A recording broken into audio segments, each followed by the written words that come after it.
البنات ديما في لي كومونتير كيقولوا لي ما عنديش ثقه في راسي، ما كنحسش براسي كونفيدنت، ما حاملاش راسي، كيفاش نبدل راسي، كيفاش ندير. اليوم انا غنجي غنسولك واحد السؤال، علاش غادي تكوني كونفيدنت؟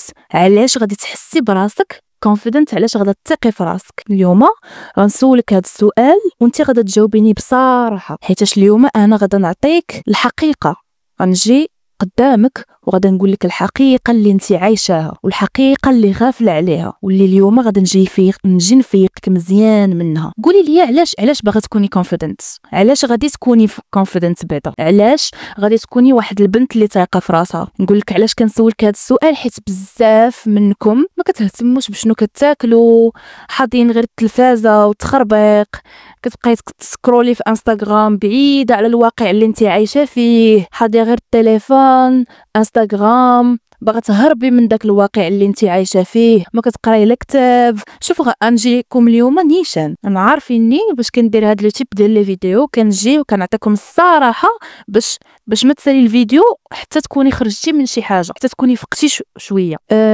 جالسه ما كتقراي لا كتاب، ما عندك لا مهاره، ما كتخرجيش من الدار، ما كديري حتى شي حاجه اللي غادا تخرجك من داك الكومفورت زون اللي انت فيها، حتى شي حاجه اللي غادي تحطك في واحد لا سيتوياسيون اللي ما غاديش تكوني مرتاحه فيها، كتهربي من داك لي سيتوياسيون الصعاب. ومن بعد هاد الشيء كتجلسي وتقولي علاش انا ما عنديش الثقه في النفس، كتجلسي تشكاي علاش انا ما تايقاش في راسي. عادي ما تكونيش تايقه في راسك، ما عندكش الثقه في راسك حيت ما طورتي حتى شي حاجه، ما عارفاش راسك مزيان. كيفاش غادي تكوني تايقه في راسك ولا في شي حاجه وانت اصلا ما عارفاهاش؟ انا نعطيك مثال. الا شفنا اكبر اللعابه ديال الكره مثلا كيبقاو يلعبوا في التيران وكتشوفيهم كيطيروا، كتشوفيهم ما كيفكرش جوج المرات، كتلقاه كيلعب وتايق في راسو وما يمكنش.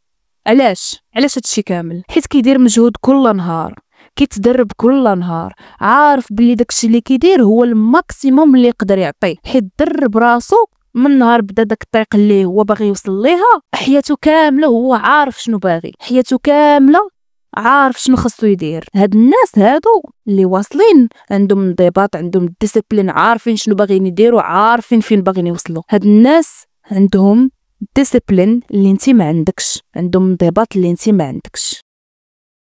دونك دابا غادا تفكري معايا مزيان، القضيه راه ماشي قضيه ديال فيا ما ندير ولا ما فياش اللي نوض يدير ولا فيا اللي يمشي ولكن اليوم ما فياش. لا، الاحساس ديالك ما غاديش يخليك توصلي، الاحساس ديالك ما غاديش يخليك تولي واحد المراه اللي ناجحه في حياتها ولا اي حاجه باغا توصلي ليها. داك الاحساس غيوقف لك في الطريق. الا بغيتي توصلي خاصك تحيدي دوك المشاعر، تحيدي داك التخربيق وتحطيه في الجنب. وغادي تسمعيني مزيان، ما عندكش الكانه تقراي، انا ما فيا اللي يقرا اليوم خليتها للغدا.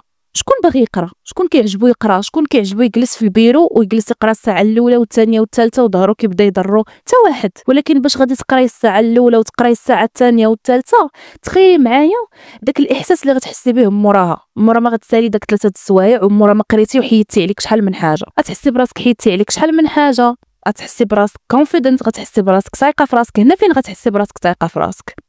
وفي بلاصه ما تبقاي جالسه وكتقولي خاصني نوض ناري قفرتها. هنا فين خاصك تعرفي باللي انت كديري غلط كبير. نوضي تقراي وحيديها عليك وموراها سيري ديري اللي بغيت. مثال اخر، باغا تمشي لاصال، ياك باغا تريني، باغا تنقصي الوزن. لا انا ما فيا اللي نمشي لاصال، كنمشي لاصال كنرجع من دكدكه. شكون باغي يمشي لاصال؟ شكون كيعجبو يتريني في لاصال؟ شكون اللي كيعجبو يمشي يتمحن ويرجع؟ حتى واحد. ولكن بنادم كيمشي، الناس كيمشيو لاصال. علاش؟ على داك الاحساس اللي كتحسي به موراها، على لي ريزولطا اللي كيبانوا موراها. انا ما كنحملش نمشي لاصال، ولكن اون فوا كنخرج من لاصال واحد الاحساس كيكون عندي ما نعاودش لكم، واحد الثقه في النفس، وكنحس براسي اي حاجه نقدر نديرها في هذا العالم. بالعكس كنرجع للدار وباغا ندير شحال من حاجه اخرى. دونك هنا فين كتحسي براسك ثقه في راسك، هنا فين كتحسي براسك قادر ديري اكثر. فوقاش؟ فاش كديري شي حاجه اللي انت باغا ديريها وما كتخليهاش وسط راسك، تما فين كتحسي براسك ثقه في راسك. كتبت الصباح غادي ندير هادي وهادي وهادي في ماي جورنال، ما يجي الليل حتى نساليهم، وتماك جي كتبي لي في كومونتير انا ما عنديش ثقه في راسي. امبوسيبل تكتبيها. خاصك تعرفي ان الجسم والعقل ديال الانسان مبرمج باش يبقى في واحد الحاله ديال الاستقرار، ما كيبغيش داك التغيير. ما كيبغيهش. ملي كتقرري ديري شي حاجه، ملي كتقرري تبدلي شي حاجه في حياتك، مثلا بحال الرياضات، تنوضي تقراي، تعلمي شي عاده جديده، الجسم والعقل ديالك كيعتبروها بحال واحد الخطر، حيت كتخرجي من داك الكومفورت زون ديالك، كتخرجي من داك المنطقه ديال الامان. داكشي علاش ملي مثلا الواحد كيمشي للجيم المره الاولى اولا كيبغي يدير مثلا شي عادات جداد في الحياه ديالو، كيلقى واحد المقاومه داخليه من الداخل.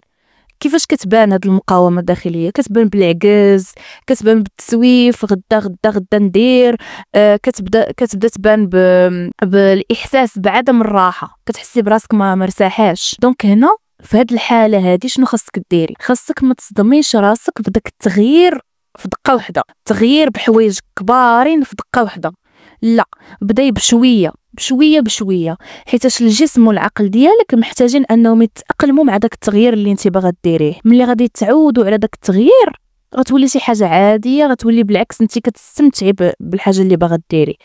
اون فوا مثلا الجسم ديالك ولف انه يدير الرياضه ويتعود على الرياضه، بالعكس غتولي اليوم عرفتي شي حاجه ناقصاني ملي ما مشيتش لاصال، خاصني نمشي، فهمتي؟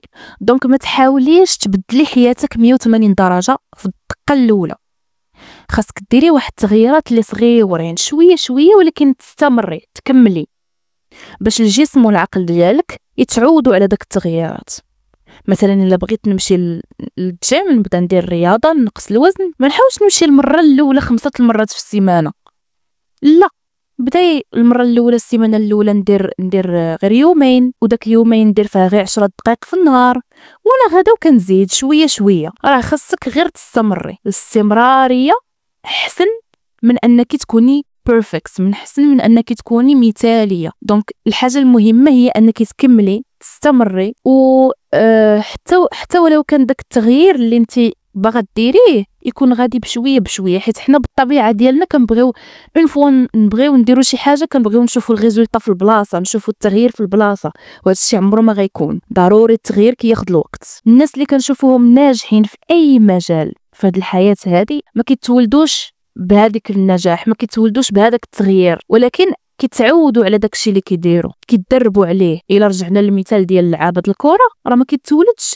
وهو كيعرف يلعب الكره، راه كيبقى يتدرب من صغره، كيتدرب اعوام حتى كيوصل لداك الريزولطا اللي كان باغي يوصل ليه. وبعد مرات ما كيوصلش، كتلقاه دابا واخا مشهور ولكن واخا هكاك باغي يخدم على راسو، حيت حنا بحال واحد البروجي عمره ما كيسالي حتى الموت.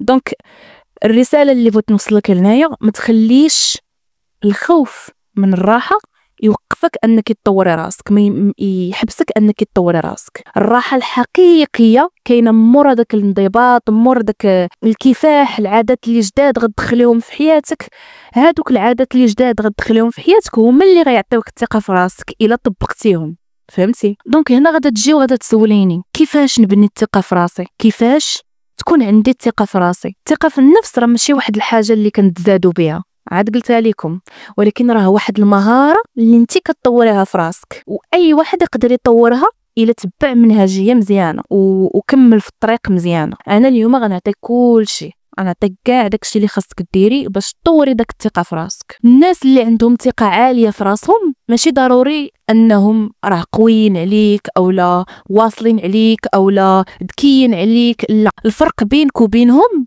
هو انهم كيخدموا على راسهم، ما كيوقفوش، كيجربوا، كيغلطوا، كيطيحوا المره الاولى، كينوضوا، كيتعلموا. دونك انا اليوم غادا نعطيك كيفاش تقدري تبني ثقه في راسك بواحد استراتيجي اللي زوينه وغادا تفهميني مزيان ان شاء الله. اول حاجه، قبل ما تفكري كيفاش تطوري الثقه في راسك، خاصك تعرفي شنو هما الحوايج اللي كيميزوك. نشد ورقه وستيلو ونحط قدامي الحاجات اللي خاصني نخدم عليهم، نكتب لائحه ديال الحوايج اللي كنديرهم مزيان والحوايج اللي كنحس براسي قويه فيهم، وفي الجهه الاخرى نحط الحوايج اللي انا خاصني نخدم عليهم، اللي خاصني نطورهم. دونك هاد التمرين هذا غيعاونك باش تفهمي راسك، باش تبني واحد الخطه اللي باينه باش توصلي لداكشي اللي انت باغا توصلي ليه. هذه هي الخطوه الاولى. دابا انت كتسمعي ليا، جبدي ورقه وستيلو وديري هادشي اللي قلت لك. الخطوه الثانيه هي انك خاصك تبداي تعلمي شي حوايج جداد في الحياه ديالك، ماشي حيتاش انا عندي مثلا قرايه ولا عندي الخدمه ولا ما عرفت شنو عندي ما نتعلمش حوايج جداد، ما نقراش كتوبه، لا، تعلمي حوايج جداد، قراي الكتوبه، دخلي قلبي على لي فورماسيون، شاركي فيهم، لي كورس في الانترنت قلبي عليهم ونتعلم شي حوايج جداد، نتعلم نرسم، نتعلم الموسيقى، نتعلم اي حاجه اللي غادا تزيد داك لا كرياتيفيتي في الحياه ديالي. كل ما تعلمتي شي حاجه جديده غادي تحسي براسك انك كتحققي شي حوايج في حياتك، وهذا الشيء هو اللي غادي يعطيك داك الاحساس ديال الثقه في النفس. عمرك ما تقولي انا كبيره صافي ما بقاش عندي العقل انني نقرا، العقل ديال انني ندير شي حاجه جديده. لا لا، عمرك تقولي هكا. عمر الانسان ما كيكبر على القرايه، عمر الانسان ما كيكبر على شي حاجه جديده باغي يزيدها في الحياه ديالو. بالعكس، هنا فين كتزيدي طوري راسك. رابع خطوه اللي كنقولها لكم ديما، بركه ما تقارني راسك بالناس الاخرين، راه كتقتل لك الثقه في النفس ديالك. خصوصا حنا في واحد الزمن ديال الانستغرام، ديال السوشيال ميديا، الناس كتحاول تعطيك واحد الصوره اللي مثاليه، واحد النسخه بيرفكت على الحياه ديالها.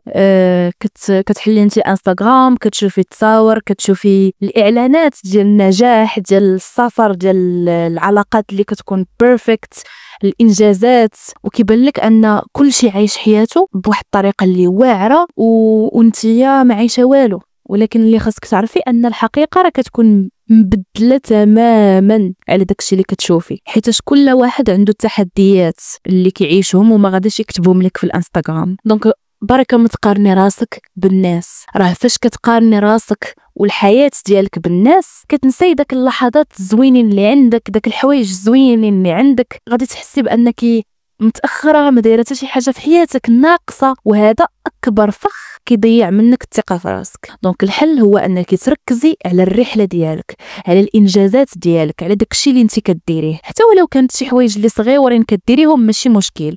هذا كتعتبر تقدم شخصي ديالك، هو اللي كيصنع الفرق في الحياه ديالك وفي ان شاء الله على المدى البعيد. المقارنه الوحيده اللي خاصك ديريها هي تقارني راسك اليوم بالبارح، وتحاولي ان كل نهار تخدمي على راسك وتكون النسخه ديال اليوم احسن من النسخه ديال البارح. خامس خطوه باش تبني الثقه في راسك، خاصك تبرمجي العقل ديالك على انك غادا تربحي، غادا توصلي لداكشي اللي باغا توصلي ليه. غادي تقولي لي كيفاش؟ غادي تقولي لي انا راه ديما كنجبد الجورنال ديالي، كنكتب فيه الجولز ديالي، كنكتب فيه شنو خاصني ندير. يس، غادا ديري هذا الشيء، ولكن ما غاديش تكتبي لي غير الاحلام الكبار ديالك. اليوم غادي تكتبي لي الاهداف اللي صغيورين اللي غادي يخليوك توصلي لداك الاحلام الكبار. دونك فاش غادا تحطي داك الاهداف اللي صغيورين وساهلين في البدايه غادي تقدري تحققيهم. مثلا باغا تعلمي لغه، غادي ديري مثلا تعلم 5 ديال الكلمات في النهار، راه ساهله غتقدري توصلي ليها. دونك هاد الاحساس اللي غادي يجيك مورا ما غادا تحققي هاد الهدف الصغيور غادي يعطيك واحد الشعور ديال الرضا، غتولي راضيه على راسك، وهذا الشيء غيخليك تدريجيا تكون عندك الثقه انك قادره توصلي لداك الاهداف الكبار. ملي غادي تحسي براسك باللي كتقدمي بشويه بشويه، غاده بشويه بشويه كتوصلي لداك الهدف ديالك، حتى ولو كانوا داك الاهداف صغيورين هما اللي داينك لداك الهدف، غتولي عندك واحد القناعه داخليه على ان انت قادره توصلي، وان النجاح ماشي شي حاجه اللي مستحيله. دونك هذه راه غير مساله ديال انك خاصك تلتزمي وتطوري راسك بواحد الطريقه اللي مستمره، ما تحبسيش، بشويه بشويه، اهداف صغيورين. وانا غادي نعطيك مثال وغادا تفهميني مزيان. باش كنجيو نبنيو شي عماره، واش كنجيو نيشان، كنبداو بالصباغه ونبداو بالقبص وداكشي؟ لا، كنديروا الطوبيه الاولى، كنديروا الطوبيه الثانيه، الطوبيه الثالثه، وحنا غاديين. دونك راه حتى هكا حياتك، الاهداف اللي صغيورين هما اللي غادي يخليوك توصلي لداكشي الكبير اللي انت كيبان لك كبير. حيتاش اصلا باش غتبداي تحققي داك الاهداف اللي صغيورين ما غيبقاوش يبانوا لك داكشي كبير، غيبدا يبان لك الطريق واضحه، كلشي ساهل ان شاء الله. الثقه في النفس ما كتبناش بين ليله وضحاها. راه كنعتبرها انا بحال واحد الخدمه اللي ما كتحبش حياتك كامله غتبقاي تخدمي عليها. خاص يكون عندك الصبر، خاصك تكوني ملتزمه، كل مره طيحي خاصك تنوضي وترجعي تخدمي على راسك. الا كنتي باغا تنجحي، راه النجاح مبني على الخطا الاول والخطا الثاني والخطا الثالث والتجربه الاولى والتجربه الثانيه والتجربه الثالثه. اي فشل دزتي منه راه فرصه باش تعلمي شي حاجه جديده. عمرك ما تقولي انا فشلت دونك صافي غنحبس، لا، الفشل هو البدايه، الفشل هو اللي غادي يخليك تعلمي، هو اللي غادي يخليك تبدلي العقليه اللي غادي تنجحي بها ان شاء الله. وحده من الامور اللي كيخليو الناس ما عندهمش الثقه في راسهم هي انهم كيبقاو يلوموا الظروف، كيبقاو يلوموا المجتمع، كيبقاو يلوموا الناس الاخرين على الوضع ديالهم. لا، ملي كتوقفي وكتقولي انا اللي مسؤوله على الحياه ديالي، انا اللي نقدر نبدل حياتي، انا اللي نقدر نكفس حياتي، انا مسؤوله على حياتي، هكا غتحسي باللي عندك القوه باش تبدلي اي حاجه في حياتك. فوقاش؟ باش كتعرفي باللي راكي مسؤوله على حياتك. دونك ما تبقايش تلعبي دور الضحيه، تقولي انا ما قادراش ندير هذه حيتاش ما عنديش كيفاش الظروف. لا، عرفي باللي كاينين داك الظروف، ولكن شنو غديري؟ خاصك تبدلي داك الظروف، انت بامكانك تبدلي داك الظروف بيديك كلشي. ركزي على الحلول، ما تركزيش على المشاكل، ديما ركزي على الحلول. شنو نقدر ندير؟ انا بعدا شخصيا هذه واحد الحاجه اللي يلاه قلتها مؤخرا لاختي، كنت كنهضر معها في التليفون وقلت لها القضيه. واحد الحاجه اللي تبدلت فيا ما كانتش فيا، وليت كنطيح مثلا في شي مشكل كنقول شنو خاصني ندير؟ كاينين جوج الحوايج، كاين انني نقدر ندير شي حاجه باش نحل هذا المشكل، وكاين انني ما نقدر ندير حتى شي حاجه باش نحل هذا المشكل. لا كنت قادره غنوض ندير، لا كنت قادره انني نبدل الموقف اللي انا فيه غنوض وغنخدم على انني نبدل الموقف اللي انا فيه. لما كنتش قادره ما نحمقش راسي، ما نمرضش راسي، ما ندبرساش، ما نتعصبش، صافي ربي غادي يتكلف هاد الشيء. الا كنتي ما قادراش ديري حتى شي حاجه هي فاش تلقي كلشي لربي.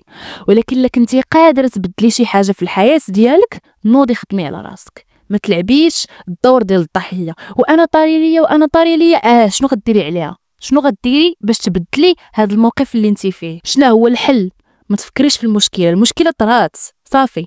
ولا بقيتي كتفكري في المشكله غتمرضي راسك. دونك ما تلعبيش الدور الضحيه، نوضي خدمي على راسك باش كتنوضي وكتقولي انا مسؤوله على الحياه ديالي، انا نقدر نبدل.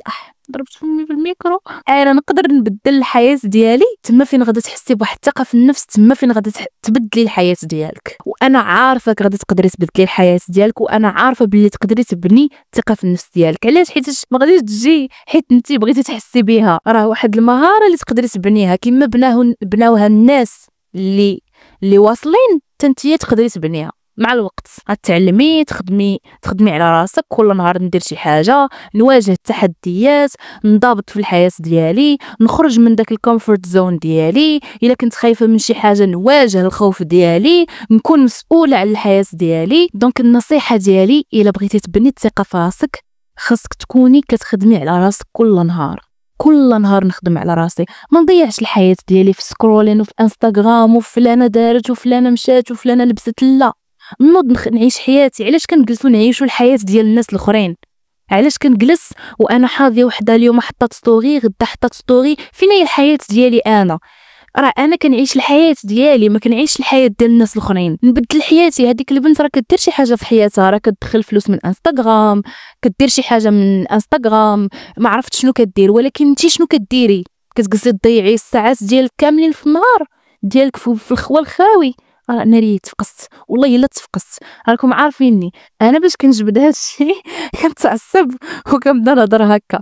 البنات حياتك كتضيع من بين يديك، خاصك تبدلي حياتك. ما تبقيش تقولي انا طاري ليا وانا طاري ليا، ومورها تقلبي في التليفون ديالك تلقاي بلي السكرين تايم ديالك واصل 7 سوايع في النهار. لا، نوضي خدمي على راسك. داك 7 سوايع وغير 4 منهم نوضي تعلمي شي مهاره جديده اللي غادي تبدل لك الحياه ديالك. ما كنبدلوش الحياه ديالنا، ما كنخدموش على الحياه ديالنا، ومورا كنبقاو نلوموا الظروف والمجتمع ما معاونيش والناس الاخرين واقفين. لا، نوضي خدمي على راسك. والله الا باش كتخدمي على راسك وكتفكري غير في راسك وكتشوفي في المرايه وكتقولي انا غادا نوصل، والله حتى كلشي كيبقى غادي مزيان. اوف كورس ديري ربي في بالك، ربي ديما يكون في بالك. صلي صلاتك، تقربي من ربي، وان شاء الله ربي غادي يسهل لك كاع داكشي اللي انت باغا توصلي ليه. هكا غنكون وصلت للنهايه ديال الحلقه ديال اليوم.